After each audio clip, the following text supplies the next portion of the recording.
أعوذ بالله السميع العليم من الشيطان الرجيم بسم الله الرحمن الرحيم وصلى الله على سيدنا محمد وعلى آله وأصحابه ومن اتبع إلى يوم الدين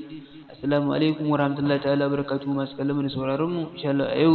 أجل وانا تبينا من البركة من الأجمك ودكاتو أكم باب سنن الوضوء babi ne da zai bayani akan sunnonin alwala sai dai uwana kar ku manta ku share domin wasu amfana na kuma ku samu kullun alamar kararrawa domin mun sa sabon bidiyon ku samu bayani bismillahir rahmanir rahim babu sunnanul wudu'i babu ya zo mana bayani akan sunnonin alwala wa amma sunnanul wudu'i amma sunnonin alwala basamaniyatun guda takwas ne awwaluha na farko gasulul yadaini wanke hannu ila aini zuwa ku'i qabla idkalihi ma kafin ka shigar da hannun fil ina'i cikin ƙwarya sunnatun sunna ne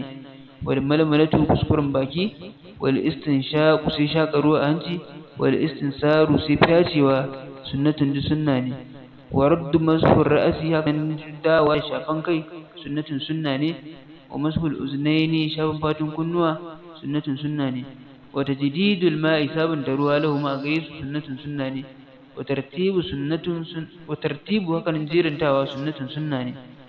انتهى سنن الوضوء سنن الولاء سنتي الحمد لله ما شاء الله أنا مقام كأشين كاتم اليوم إن شاء الله سيما لكو أبيدو من نجبا سيما نفرق من تأكل من الشيار من موسى أمبانا إنه موسى كنا علامة القرارات دومي موسى سامبيدو موسى أمبيعين الحمد لله ما شاء الله